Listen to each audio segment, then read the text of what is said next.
Bismillahirrahmanirrahim. Nahmaduhu wa nusalli ala rasulihil karim amma ba'd. Insyaallah kita akan melanjutkan kembali pembacaan kitab Kasyifatus Saja. Masih di dalam menjelaskan tata cara atau syarat-syarat diperbolehkannya beristinja dengan batu. Kita telah sampai kepada warabi'uha yang keempat dari syarat-syarat diperbolehkannya beristinja dengan batu. Yang keempat adalah la yantaqila, tidak boleh berpindah apa najis, anil mahalli, daripada tempat, alladzi asobahu, yang mana najis tadi mengenai tempat tersebut, indal khuruj, ketika najis tadi keluar. Najis tadi harus masih berada pada tempat keluarnya najis. Wastaqarra fih, dan najis tadi tidak boleh berpindah dari tempat istaqarra fih, yang mana najis tadi menetap pada tempat itu. Jadi syarat yang keempat dari syarat-syarat beristinja dengan batu adalah najis tadi tidak boleh berpindah dari tempat keluarnya najis tersebut.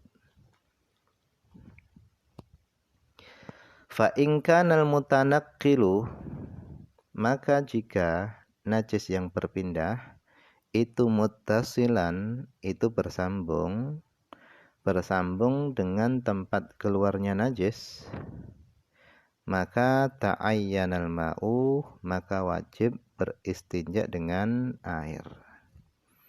Fil jami', pada seluruh najis tadi. Artinya sudah tidak bisa beristinja dengan batu lagi, harus dengan air. Jika najis yang berpindah tadi itu bersambung dengan tempat keluarnya najis.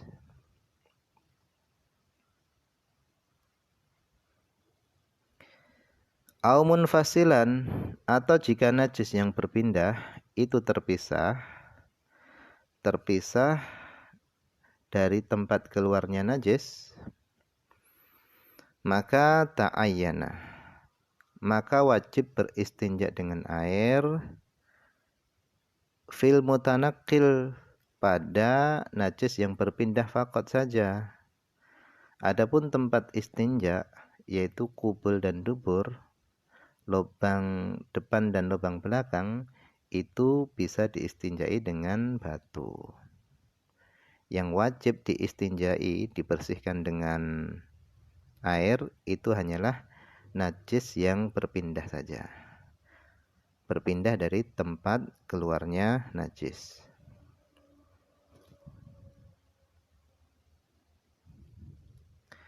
Wa yushtaratu aidan, dan disyaratkan juga alla yataqatta'a, disyaratkan juga najisnya tadi tidak boleh terpotong-potong, artinya nyiprat kemana-mana. Fa in taqatta'a, maka jika najisnya tadi terpotong-potong, bi an kharaja qita'an, dengan sekira najis yang keluar tadi adalah qita'an, bentuknya adalah terpotong-potong, keluarnya tadi fi mahalin, pada beberapa tempat, maka ta'ayyanal ma'u, wajib menggunakan air. Fil mutaqatti, pada najis yang terpotong-potong tadi. Wa ajza al jamidu fi ghairihi, dan mencukupi apa benda yang keras, batu atau yang lainnya, mencukupi digunakan untuk beristinja fi ghairihi, pada selain najis yang terpotong-potong. Itu syarat yang keempat. Kemudian wa khamisuha, syarat yang kelima adalah la yatra'a alaihi akharu. Tidak boleh datang alaihi kepada najis yang masih berada di tempat keluarnya najis tadi. Apa yang tidak boleh datang yaitu akharu, yaitu sesuatu yang lain. Ai najisun mutlaqon, maksudnya adalah najis secara mutlak. Baik yang datang tadi adalah najis yang basah ataupun yang kering, maka tetap tidak boleh najis tadi datang kepada najis yang masih berada di tempat keluarnya tadi. Auratbun au tahirun radbun, atau tidak boleh datang kepada najis tadi tahirun radbun ghairul araq, yaitu benda suci yang basah selain daripada keringat. Amma huwa, adapun keringat, wa kadza tahirul jafu, begitu juga benda suci yang kering, kahasatin, seperti batu kerikil, fala yadur, maka tidak masalah. Artinya jika yang datang kepada najis tadi keringat atau benda suci yang kering, maka masih diperbolehkan beristinja dengan batu.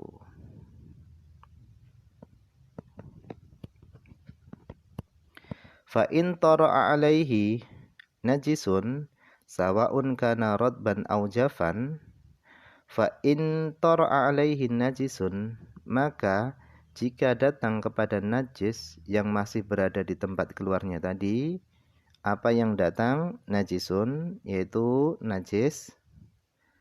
Sawa'un kana radban au jafan, baik najis yang datang tadi adalah najis yang basah ataupun yang kering.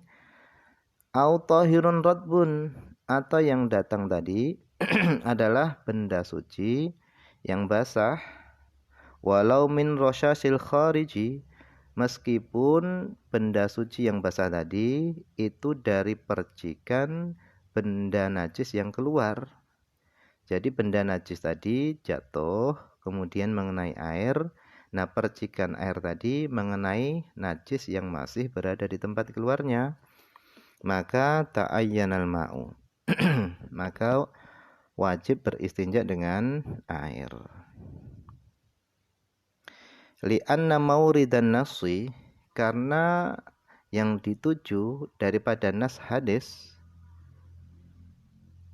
yaitu bolehnya beristinja dengan batu, itu adalah al-khariju, yaitu ketika yang dibersihkan dengan batu tadi adalah najis yang keluar.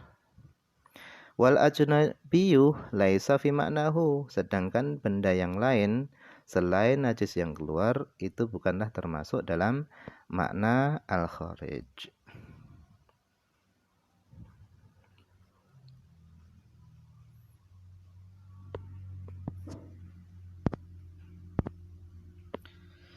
Kemudian wasadisuha, yang ke-6, syarat yang ke-6 dari syarat-syarat beristinja dengan batu. La yujawizal khariju safhatahu, tidak boleh melewati apa najis yang keluar tadi, tidak boleh melewati safhatahu. Jadi najis yang keluar tadi itu tidak boleh melewati safhatahu. Apa yang dimaksud safhah? Yaitu aja nibaduburihi, yaitu sisi duburnya. Fil ghaid, ketika buang air besar. Jadi ketika buang air besar, najis yang keluar itu tidak boleh melewati sisi duburnya. Wahia, adapun safhah itu adalah ma yandamu minal alyaini indal qiyam, yaitu sesuatu yang menjadi rapat, mengkerut, yaitu daripada dua pantat indal qiyam, ketika berdiri. yang dimaksud adalah lubang dubur. Jadi sofah itu simpelnya itu adalah lubang dubur. Nah, ketika najis yang keluar itu melebar sehingga melewati daripada lubang dubur, maka sudah tidak boleh beristinja lagi dengan batu. Wa hasyafatahu, dan tidak boleh najis yang keluar tadi itu tidak boleh melewati kepala zakarnya. Ai ra'sa zakarihi, kepala zakarnya. Fil baul, ketika kencing. Nah, ketika air kencing itu melebar sampai melewati kepala zakar, maka sudah tidak diperbolehkan lagi beristinja dengan batu. Wa tusamma aidon, dan hasyafah dinamai juga indal awam, menurut orang-orang awam, hasyafah tadi dinamai bil balahah, yaitu dengan balahah. Bi fatahat, dengan dibaca fathah semuanya. Balahah, dibaca fathah semuanya. Nah, diperbolehkan beristinja dengan batu itu selama najis yang keluar tadi tidak boleh melampaui hasyafah. Wa inin tasyaral khariju haulal makhraj, meskipun tersebarnya najis tadi yang keluar tadi itu tersebar haulal makhraj, tersebar di sekitar tempat keluar. Fauqa adatil insan, melebihi kebiasaan manusia. Min ghairin tiqalin, tanpa najisnya tadi itu berpindah. Wataqattu'in, dan tidak terputus-putus. Artinya najisnya tadi tidak nyiprat kemana-mana. Wa mujawazatin, dan najisnya tadi tidak melewati hasyafah, maka tetap boleh beristinja dengan batu.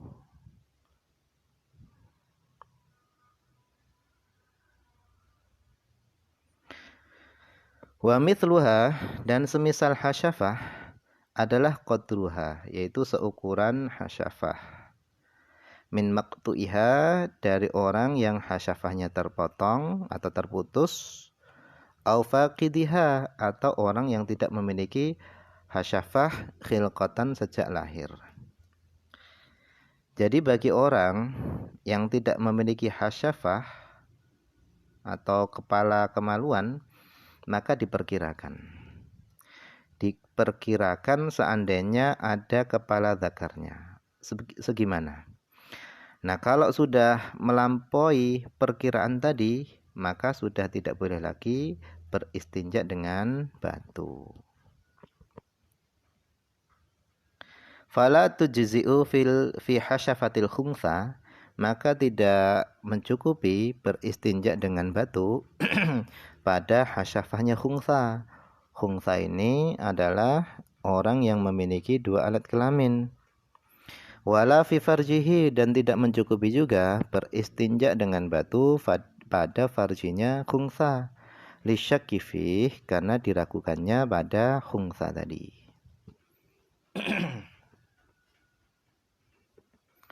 Wa yushtaratu fi thayb, dan disyaratkan pada perempuan yang sudah janda, alla yasila bauluha, kencingnya tidak boleh melampaui madkhalaz zakar, yaitu tempat masuknya zakar. Wa huwa, adapun tempat masuknya zakar itu tahta makhrajil baul, yaitu di bawah tempat keluarnya kencing. Wa fil bikri, dan disyaratkan pada wanita yang masih perawan, alla yujawiza ma yadharu inda qu'udiha, yaitu kencingnya tadi tidak boleh melampaui atau melewati sesuatu yang tampak ketika perawan tadi duduk. Wa ilah, dan jika tidak, artinya jika kencingnya tadi sampai melewati sesuatu yang tampak ketika perawan tadi duduk, maka ta'ayyanal ma'u, maka wajib beristinja dengan air, kama yata'ayyanu fi haqqil aklaf, sebagaimana wajibnya beristinja dengan air pada orang yang masih memiliki aklaf, yaitu memiliki kulit yang menutupi zakarnya. Artinya dia itu belum sunat. In wasala bauluha lil jaldah, jika kencingnya tadi itu sampai kepada bawah kulit yang menutupi hasyafah, itu wajib menggunakan air istinjanya.